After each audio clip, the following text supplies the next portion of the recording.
Hi, this is Greg with North 49 ADV. On this side, 2021 Tenere 700. On the other side, 2025 Tenere 700. Which one should you choose? Let's see what we can learn today and which one you should pick.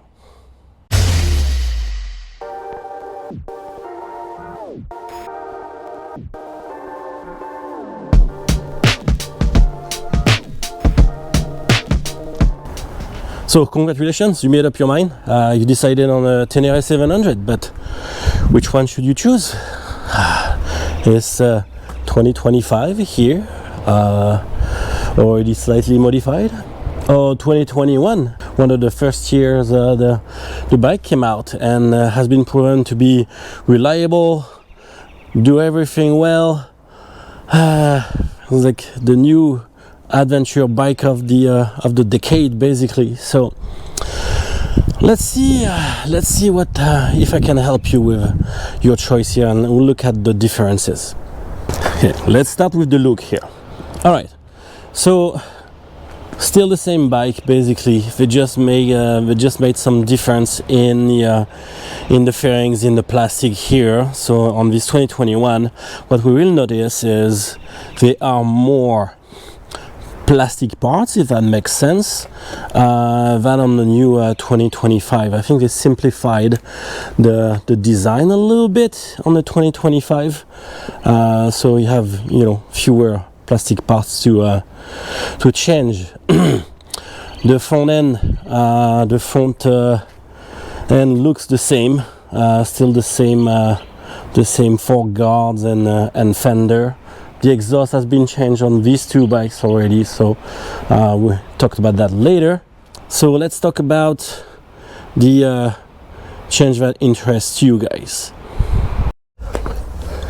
So the big changes between 2021 and 2025 comes here in the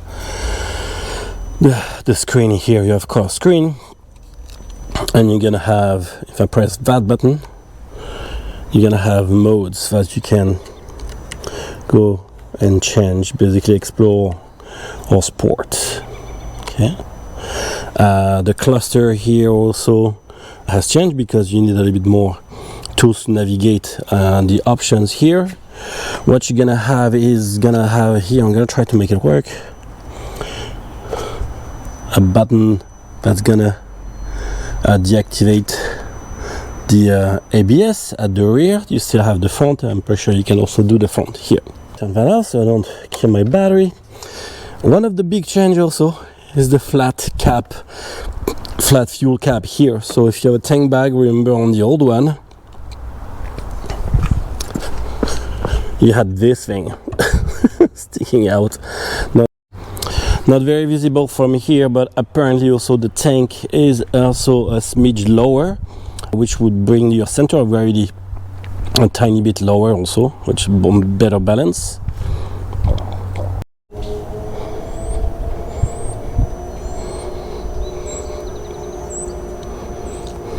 What the thing that I like, and had to do that outside because I usually need more light, but in this edition I would need less. You have phone connectivity here. It says APP for the app, so I turn the app on my phone, and now I can just go into some menus. I can listen to my music, I can look at the weather, look at this.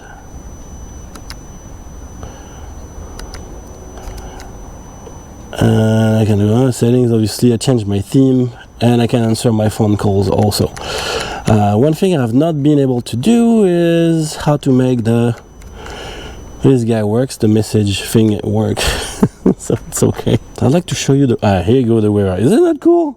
Alright, so it's getting the weather information from my phone, and it's displaying it there on the screen. If you don't want it, you don't want it. It's fine. What else you can do? Yeah, you can so you can change. Obviously you have your regular options there, but we're not gonna really change, but we can choose between two themes. We have the street, which is what I have right now.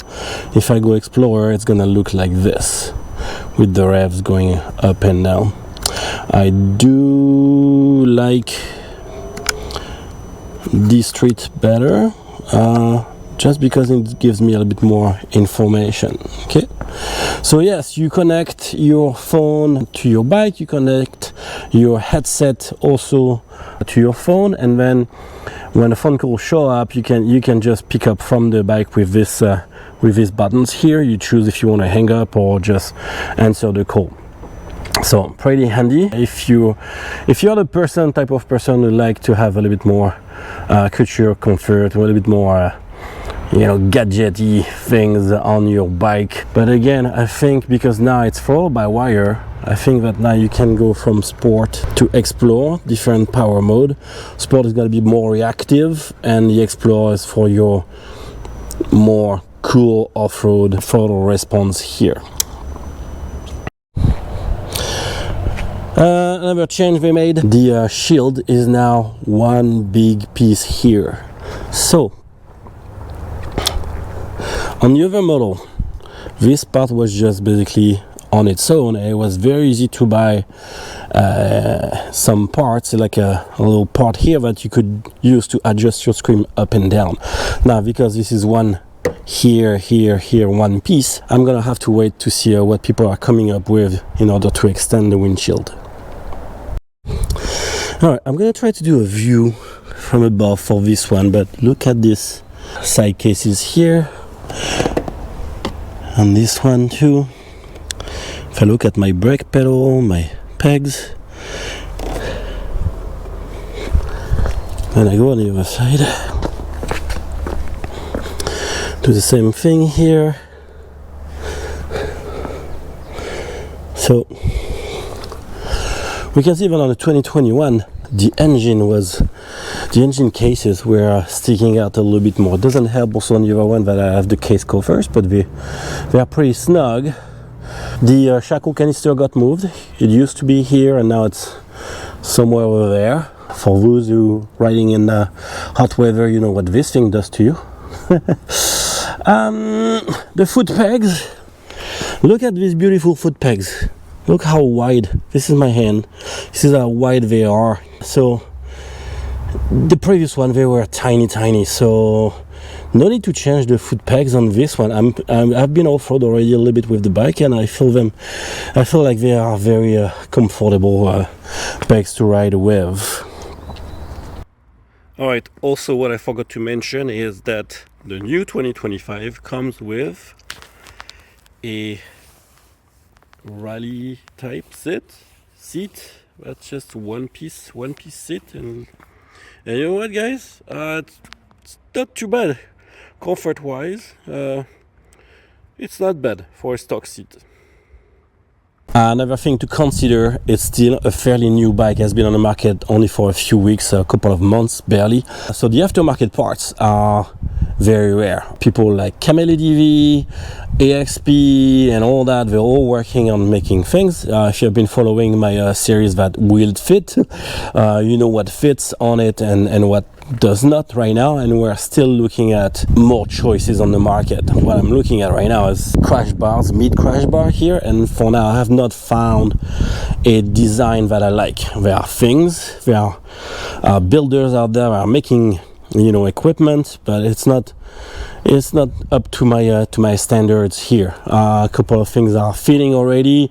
Skid plate, the minimalist from Cameli DV, this beautiful exhaust here, SP2 Corse, that did fit but had to get a little bit modified. So you have to consider that.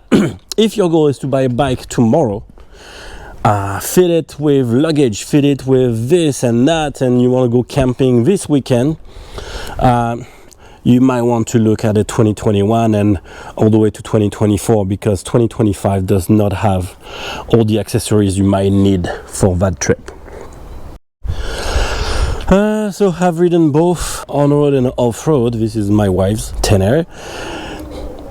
I do feel that this guy is a bit less punchy as it is right now than this 2021. It could be they are both supposed to be Euro 5 compliant, but I think they tweaked this one a little bit just to, you know, to help with emissions and noise and everything. And I do feel like it's a little bit less punchy. So if that's gonna help you make your mind, just know about that. So in order to help with that, we already replaced the exhaust. I'm in the process also to replace the air filters to make it breathe a little bit better. That should help a little bit too. Okay, by replacing the exhaust, shaved at least like 9 pounds. I already made a video about that, so that was good there. So which one should you choose? In Canada, here in BC, you can find a 2021 with reasonable mileage for around 11-12 grand Canadian. Yeah, 11 grand. I think that would be for 2021 with, you know, 20,000 K. That would be a fair price. Let's put, depending on the faculties and everything. But for just under 14, you can get this with 0 kilometers, 0 miles on it. They worked on the suspension a little bit. I forgot to mention that the front end, the front suspension is fully adjustable now with rebound, preload, and damping. So which was not the case for the old one. So you get already for that amount of money, you get already some good stuff on this 2025. I'm not trying to sell you on buying a new bike because yes, 14 grand. Plus freight and PDI plus taxes, you're gonna get it close to the 16.5, 17 almost $1,000 at the door, right? So, but if you buy this one slightly used, you're only gonna pay the taxes on it, nothing else. Freight and PDI have been paid already. So, and it's still a pretty good bike. So yeah, so let's look at these two guys. Throttle by wire, couple of ride modes, electronics, phone connectivity. App is pretty good. This one's gonna be a little bit more, you know, roots per se.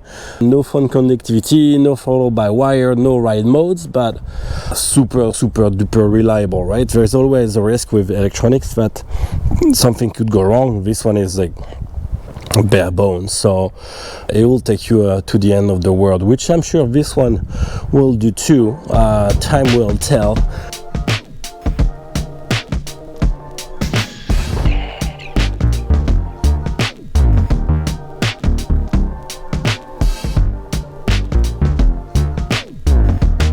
There you have it, a quick run on how these two beauties are similar or differs, and which one you should choose. Again, I hate ending a video like this, but it's up to you guys. I went for the new one. I like my gadgets, and I will be patient for more parts. That's what I have to do for my next camping trip. So hope you enjoyed the video. Again, as usual, subscribe, don't subscribe, you do what you want. Go for a ride. If it's sunny, if it's rainy, just be careful, enjoy your ride, and I see you on the next time.